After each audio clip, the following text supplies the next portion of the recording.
Welcome back to the 45th part in this Python series on the Django web framework.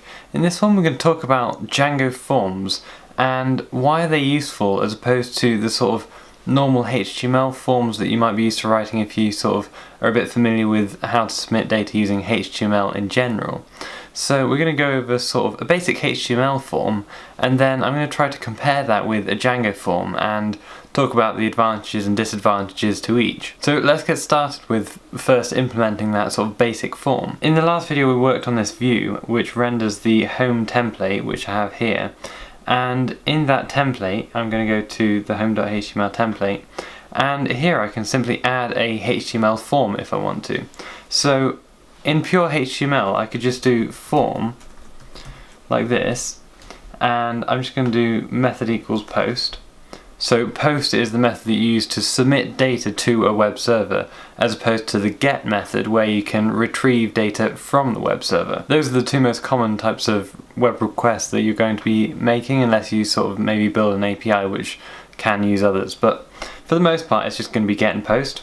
So what I could do here is I can add an input. So just normal HTML here, let's say it's a text box. We don't even need any of this stuff for now. My editor is just trying to be helpful, filling stuff in for me. And if I go ahead and render that now, we should see that we got a basic form. So this is technically a HTML form, and we can enter some text, and we can't do anything yet because we haven't got a button. So we could add a button like that, and I could say type equals a submit button, so it can actually submit the form. And we don't even need the name for now, so I'll just leave that off.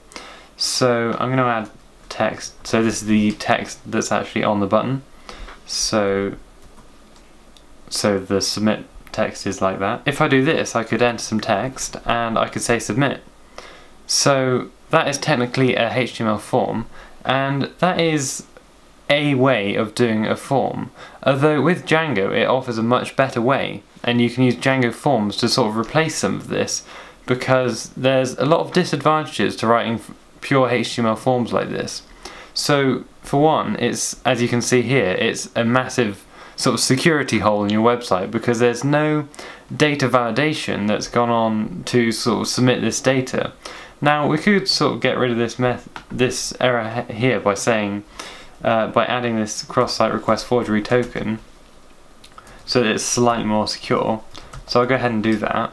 But even still, it's still hard coding this form, and quite frankly Django offers a better way of doing it, so that we don't have to necessarily write out these inputs manually and validate that sort of response that we get ourselves. Because you can see in our web server we have received a post request, so I can refresh this and resubmit the form, and so we've still got this post request and it's still saying we've got an error here. But I'm going to show you sort of how to use this with Django forms. Now, to sort of illustrate why I sort of showed you this basic HTML form before I'm going to talk about the actual Django forms, is the Django forms has these things called widgets. And what widgets are is its way of sort of creating the HTML without you having to write it. So you write Python code, and then that Python code can actually render the form for you, so including all of these inputs. So like we have a text one here, so we've got a text input for example, but there's all sorts, but depending on what kind of input you want. If you want a password input or a hidden input, so that won't actually appear on your web page, but the data will be submitted to the web server sort of when you press that submit button. There's all sorts of stuff that you can do with forms, and it's very powerful to be able to allow your users to submit data to the web server. So with that said, let's just get on and go with the Django form. I can sort of use this as a starting point, and instead of doing the input here, I'm just going to leave that off for now. So I'm going to come back to that in a minute, and what I'm going to do next is I'm going to go to the views. And what I want to do is I actually want to customize the view a little bit more. So if we go to the home page again, so I just clicked on that URL and pressed enter, that's going to make a get request. So you can see here it says get, because I didn't want to resubmit that form, because of course we've taken the form off now. But now I've made a get request and I'm back on the home page, and this is where I want to sort of put my form.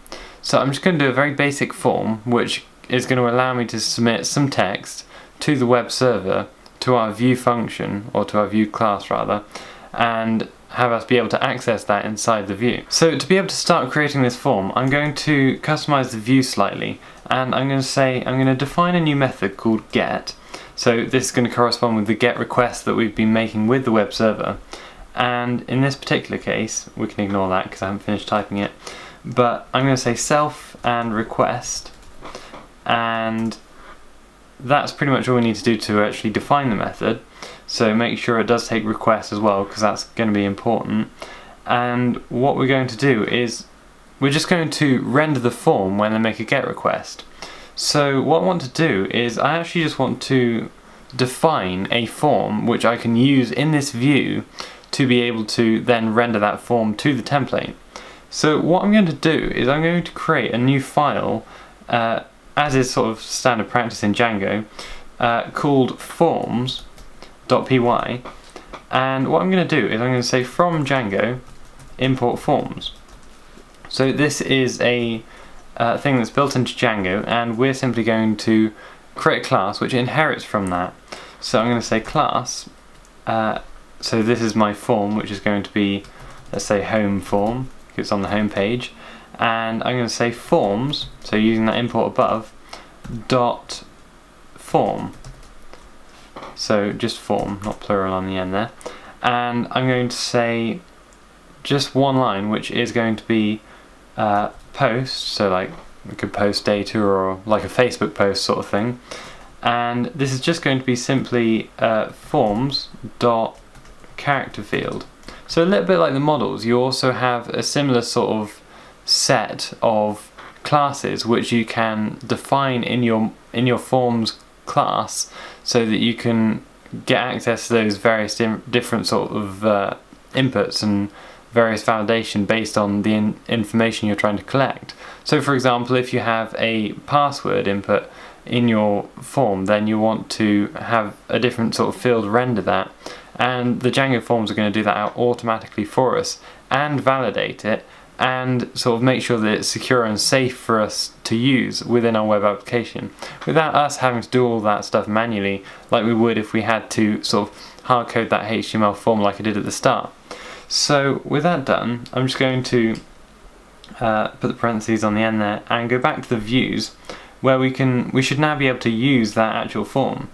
So I need to import that form first. So from home.forms import form, or sorry, I called it home form, and then we can actually just say form is equal to home form.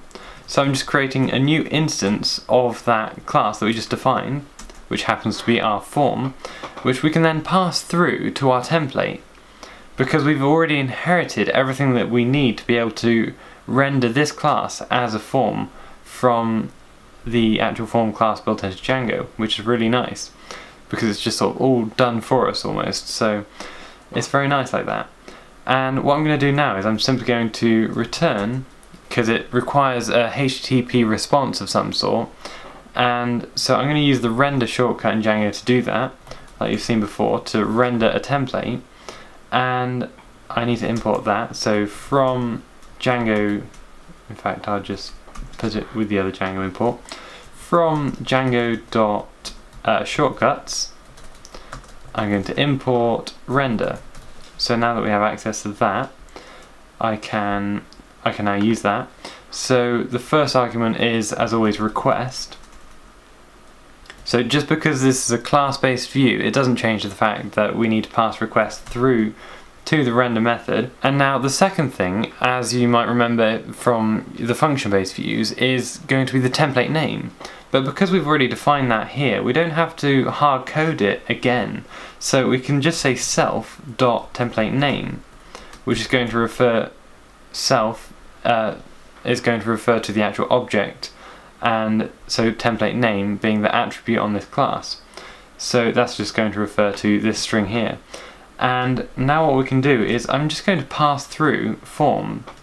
So we've just created the new instance of this form class, and that's really ready to go through to our template. So I'm just going to say form, so it takes a dictionary, remember, so that you can pass multiple arguments if you want to. And then we just need to go to our form, and we can just render that using the template. So form.as paragraph. So the .asp just means it's going to use paragraph tags to render that in HTML. There's also things like as_ul if you want to render it as a sort of list, set of list elements, but it doesn't really matter for our use case. So I'm just going to go back to the web browser now and refresh the page.